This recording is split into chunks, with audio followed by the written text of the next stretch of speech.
नमस्कार प्रिय बच्चों। हमने कामचोर कहानी पढ़ी और उसका भावार्थ ग्रहण करने के पश्चात हमने प्रश्न अभ्यास भी किया। जितना मज़ा हमें कहानी पढ़ने में आया उतनी ही रुचिपूर्ण हमें प्रश्न अभ्यास भी लग रहे हैं, क्योंकि कहानी है तो हमें सब कुछ याद है और हमसे एक प्रश्न पूछा जाएगा, हम 2 जवाब देने को तैयार हैं।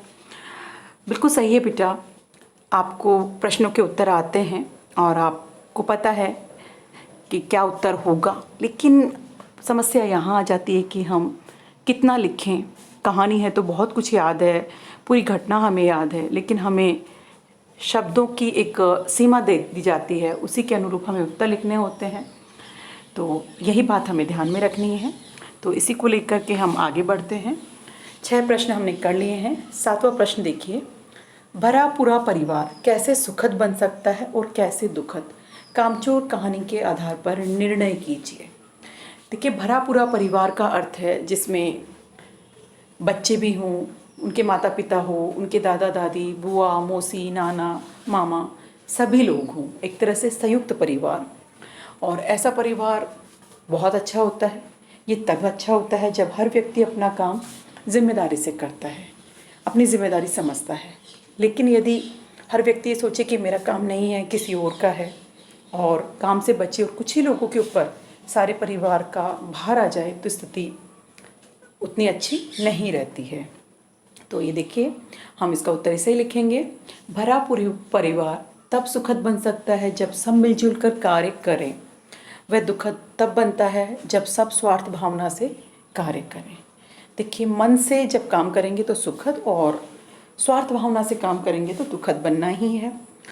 कामों में क्षमतानुसार विभाजित करने से कहानी जैसे दुखद स्थिति से बचा जा सकता है। कार्यों को बांटने में किसी दूसरे को काम करने के लिए कहने की ज़रूरत होगी और तनाव भी उत्पन्न नहीं होगा। ऐसे ही है 8वां प्रश्न, बड़े होते बच्चे किस प्रकार माता पिता के सहयोगी हो सकते हैं और किस प्रकार भार? कामचोर कहानी के आधार पर अपने विचार व्यक्त कीजिए। बेटा, हमने कहानी पढ़ ली और हमने ये देखा कि बच्चों को जब काम दिया गया तो घर में भूचाल आ गया, एक तूफान खड़ा हो गया। ये सब इसीलिए क्योंकि बच्चों को काम करने की आदत ही नहीं डाली गई है। तो ऐसे बड़े होते बच्चे जो माता पिता के सहयोगी हो सकते थे, एक दिन के काम में उन्होंने किस तरह से घर की हालत ही बदल के रख दी।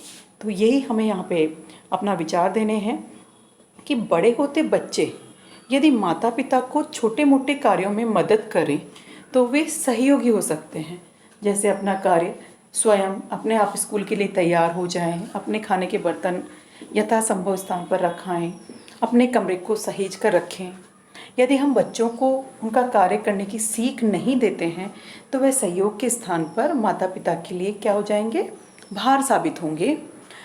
और उनके बड़ा होने पर उनसे कोई कार्य कराया जाएगा तो वह उस कार्य को भली भांति करने के स्थान पे तहस नहस कर देंगे। जैसा हमने कामचोर कहानी में देखा, जैसा कामचोर कहानी में बच्चों ने सारे घर का हाल कर दिया था। इसलिए माता पिता को बच्चों को उनके स्वभाव के अनुसार उम्र और रुचि को ध्यान में रखते हुए काम कराना चाहिए, जिससे बचपन में ही उनकी काम के प्रति लगन और रुचि उत्पन्न हो, ना कि ऊब, और उनके सहयोगी हो सकें। यह हमने पूरी कहानी में देखा है ये चीज़ कि बच्चों को उनकी उम्र के हिसाब से, उनकी रुचि के हिसाब से काम दिया जाना चाहिए, जिससे कि वे काम के प्रति एक सकारात्मक अभिरुचि उनमें उत्पन्न हो और वो धीरे धीरे छोटे से लेकर के बड़े तक काम सीख सकें और परिश्रम की उनमें आदत आए। तो इस प्रकार इसका उत्तर लिखेंगे। अगला प्रश्न देखिए, कामचोर कहानी एकल परिवार की कहानी है या संयुक्त परिवार की? ठीक है, आप इतने प्रश्न आज कीजिए। आगे कक्षा में हम और प्रश्नों को हल करेंगे। धन्यवाद।